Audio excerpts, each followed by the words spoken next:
Welcome to this lecture on set operations. In the previous lecture, we already studied one set operation that was called the Cartesian product. Remember how the Cartesian product operation takes two sets, S1 and S2, and returns their Cartesian product, namely the set of all the pairs whose first element belong to S1 and the second element belong to S2. So the Cartesian product is an operation that takes two sets and returns another set. In this first segment, we're going to study several additional set operations. The first one of which is union. So the union of two sets, S1 and S2, denoted with the symbol here that looks like a U, is the set of all elements that are either in S1 or in S2 or both. So in formal notation, the definition of union is as follows. For all x, x is a member of S1 union S2 if and only if x is a member of S1 or x is a member of S2.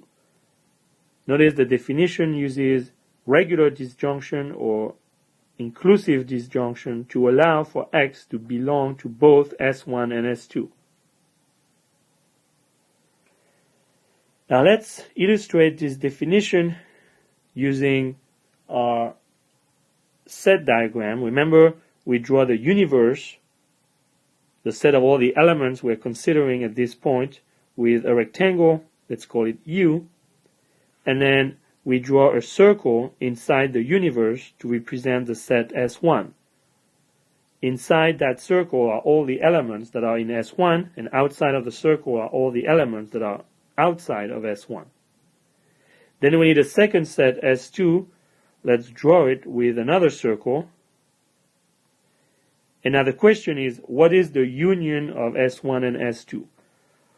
Well, it contains all the elements that are in S1, but not in S2, namely those ones, as well as all the elements that are in S2, but not in S1. So these are the elements that are in either S1 or S2, but not both. But it also contains the elements that are both in S1 and S2, namely these ones.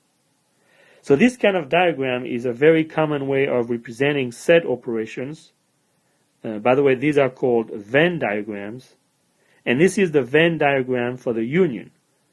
And in red are shown all of the elements that are in the union of S1 and S2.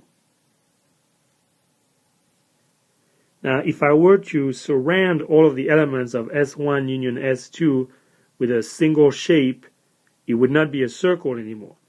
In fact, it would look like this.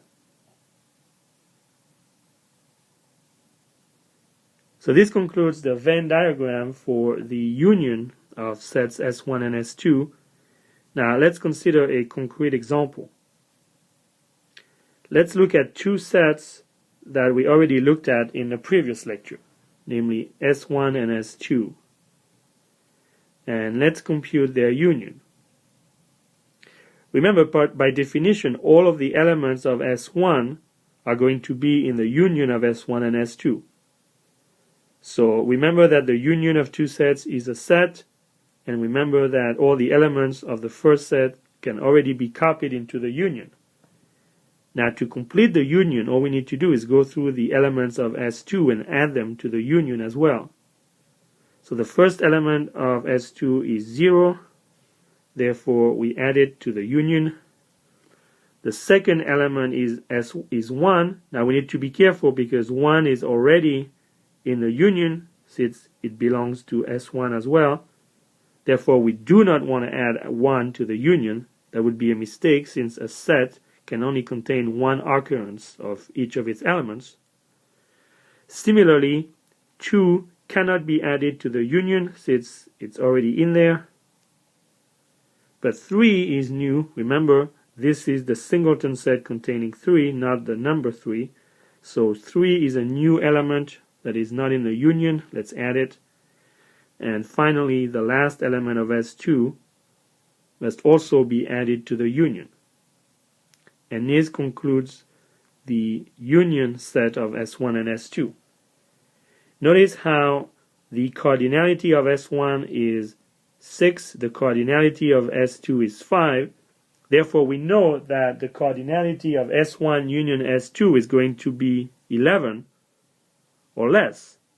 In fact, it's equal to 9 because two of the elements are in both S1 and S2 and we only write them down once in the union.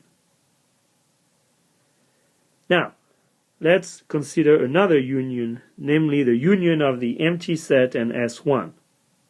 I'll let you think about what the answer to this one is. That's right, the answer is S1. If you take all of the elements in the empty set, that is no elements at all, and you add all the elements of S1, you get S1. In fact, in general, the union of the empty set and any set S will be equal to the set S itself. Therefore, when we apply the union to the empty set and S2, we get S2 back. And this concludes our example. Now let's turn to our second set operation, namely the intersection. By definition, the intersection of two sets, S1 and S2, denoted with this symbol that looks like an N, is the set of all the elements that are in both S1 and S2. Here is the formal definition of intersection. For all x, if x is an element of S1 intersect S2, then it's equivalent to x is an element of S1 and x is an element of S2. Notice the difference between union, which uses a disjunction here, and intersection, which uses a conjunction. So again, we can illustrate the definition of the intersection using a Venn diagram, starting with the universe or the domain, then the set S1, the set S2, each represented with a circle. Now the intersection of S1 and S2 is the set of all the elements that are in both S1 and S2, and these are drawn here in red. Again, if I were to draw a shape around the intersection of S1 and S2, it wouldn't look like a circle. In fact, it would look like this. And that is the Venn diagram for the intersection of S1 and S2. Now let's go back to our examples of the two specific sets, S1 and S2, from the previous lecture. And let's compute their intersection. So S1 and S2 is a set, but this time we can't add all of the elements of either S1 or S2. We can only add the elements that are in both S1 and S2. So one way to do that is to go through the elements of S1 one by one and only add the elements of S1 that are also in S2. So the first element of S1 is the empty set. We check that this element is not in S2, so we skip it. The next element of S1 is 1. It is also in S2, therefore we add it to the intersection. The next element of S1 is 2. That's also an element of S2, so it is in the intersection. The next element of S1, the singleton set 3, is not in S2, so we skip it. The integer 4 is not an element of S2, so we skip it. And the integer 5 is not an element of S2 either, so we skip it as well. And this concludes the intersection of S1 and S2. Notice we don't need to go and check which elements are in S2 now, since if we didn't find them in S1, they're not going to be in the intersection. Now we can also compute the intersection of the empty set with S1. I'll let you think about what the answer to that one is. That's right. What are all the elements that are in both the empty set and S1? And the answer is the empty set. None of the elements are both in S1 and the empty set because the empty set does not contain any element. And in general, the intersection of the empty set with any set S is always the empty set. So we also have this equality. And this concludes our example for intersection.